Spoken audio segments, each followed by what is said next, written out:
How goes it, YouTube? Snowy here.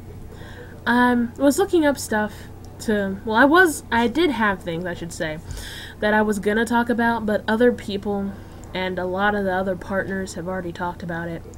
Like, Sophia. I knew about Sophia way before Robbie posted about it. And, when I did find out, I was gonna do the review right then and there, but, you know, stuff happens, like work, or schoolwork, I should say. And, yeah, I never got around to it, which sucks, because I would have liked to talk about that. And I may, you know, later on. But, I was scrolling down this page, you know, to get to the Japanese logo, and I saw these over here. And they look like, you know, little, like, if any of you have old Pokemon cards that had, trivia on Pokemon and or had pictures from the first movie, this is kind of what I'm thinking these are. However, when I see the number that's on top of each of them, I feel like they're chapter pictures, like, you know, it's chapter 3 or something, and then it's got a picture of Mai. And, yeah, for you guys, like the majority of you, just pause right now and, you know, get your looks in. But, these look really legit. And, I'm thinking they may be from the dual art book that Japan has now, that I'm really hoping that we get, because I want that book so bad. They look really, really authentic, but there's no link to any Wikia page to say what they are. So I'm gonna keep tabs on them, because if they aren't fan art, then I really want to know what they're from. But if they are, I showed them here to you, and they were awesome. And, you know, I mean, those are really awesome for fan art. If someone did them for fan art, they should keep doing what they're doing and make a career out of drawing. But yes, it's that time again. Episodes 31 and 32 are what we are talking about today. Episode 31, his name is Charlie, the man with the strongest luck in history.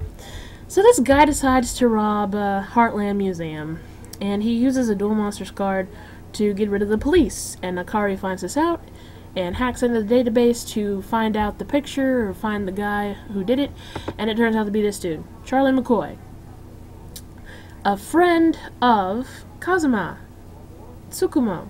Yeah, their dad. And, because of Akari's blush, a love interest. Ooh! That's really what I did. I oohed so long when I saw that episode. But, cut over to Yuma, Kotori, and Astral.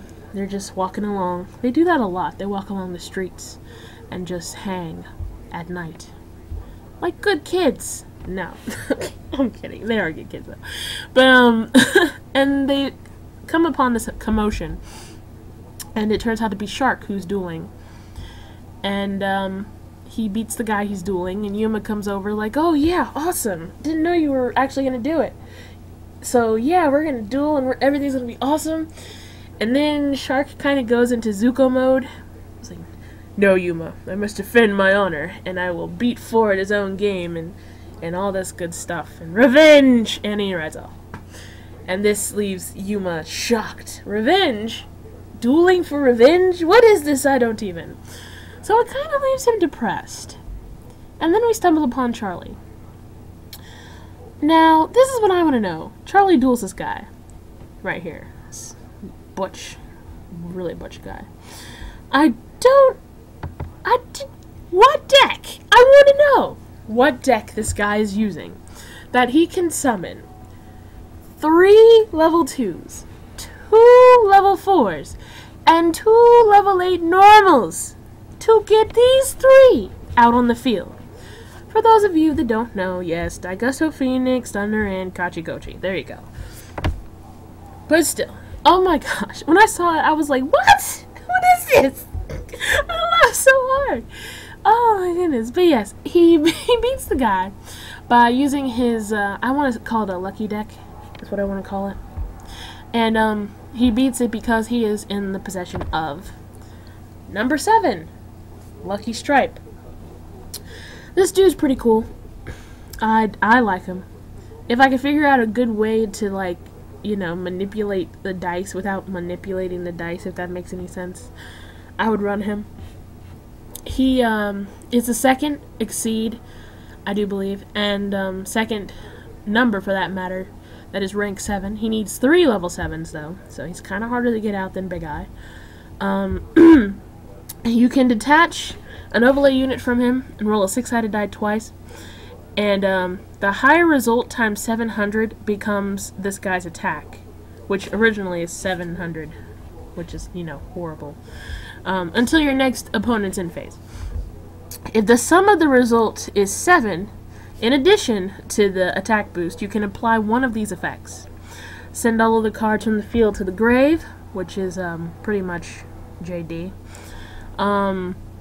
Special summon one monster from your hand or either player's graveyard, which is Magi, and draw 3 cards and discard 2, which is Graceful Charity. At least I think it's Graceful Charity. But anyways, you know what I'm talking about. It's a really good card in terms of the effects. If it didn't have the dice roll, I just got a flashback to Duke Devlin for some reason. I wonder why. But no, if it didn't have the dice roll, it would be really busted. And you know, if you had to do something else, like maybe a coin toss, I don't know. But yeah. So we beat the guy, and we kind of get all evil. And we steal cards, and one of the cards we also steal is also, ironically enough, a little bit, the other rank 7, Big Eye, from Yuma. So we hunt him down with the help of Akari because, you know, she wants to get back at Charlie or see why he left, because he did leave after kissing her. Ooh, but yeah. And I think it's also kind of confirmed, like it's no big deal, but that Akari's life philosophy is also Katoling. So it's, you know, passed down from parent to child. And that's 31. 32 is the rest of the duel. Oh yeah, they did start the duel. Did I mention the duel's on a train? A moving train. A moving train, yes. I love moving train duels, because, you know, my favorite season is freaking Orichalco season. Don't give me any beef about that. It's just so awesome. But, yeah. Charlie's deck, pretty much, he can, do any dice roll he wants, and he will get a 6-sided result. So, Lucky Stripe will always have an attack boost. And he also, at one point, like right here, steals away Hope. And, yeah. This duel pretty much is lucky, unlucky, him shouting out "Life is Carnival," which is his catchphrase pretty much. Because, you know, he's a fun-loving guy who just happens to be a compulsive gambler, in my opinion. Now, I could just stop right there, because you already know what's going to happen. Yuma wins. However, I'm going to continue on with 32, because of this card right here. Scales of the Sun. And you see, you didn't do this earlier. Do I have to click on it again? Fine, I'll do that. Why is this card so important? Spell. Or, I like to say magic card. Forget you, Wizards of the Coast. It'll always be magic cards to us. But, once per turn, you can roll a 6-sided die, and if the result is 6, destroy all monsters your opponent controls. Otherwise, destroy one monster you control. And when the card is sent to the grave, inflict 500 points of damage to your opponent. Simple enough. Continuous. You know, it's nothing. It's nothing. However, this is the first instance of Duelist Kingdom physics in this series. Why do I say that? Because in order to defeat number 7, we had to kill the holographic sun that this card produced. You know, the hologram. Or the AR, I should say. The augmented reality sun that the spell produced. And we kill it with Hope Ray. We slice it in half. And because the sun was sliced in half, because of a lore about luck and the sun, and I guess Lucky Stripe. Because the sun was sliced in half and killed, the sunlight stopped, because there was sunlight in the duel, and Lucky Stripe lost his luck, which means Charlie lost his luck. So the next dice roll was some low crap number that got Charlie nothing. And obviously by Yu-Gi-Oh! Physics, Duelist Kingdom physics, I mean the flotation device! Because when I saw that, I didn't need subs. I did not even need subs. Because I watch it raw and subbed. I didn't even need subs to know what they were referring to. I think I screamed really loud at that point. Because I was like, oh my gosh! It's the freaking flotation device all over again. But yes, with that, we kill Lucky Stripe with Hope Ray.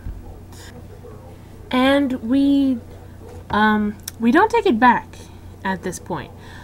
Oh, and yes. Oh, really? Okay, so, interesting news that I just saw.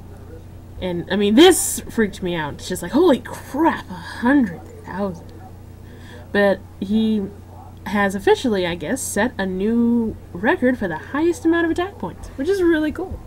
Because when it got boosted up that much, I was like, whoa, how are we gonna win this? My gosh. But, yeah.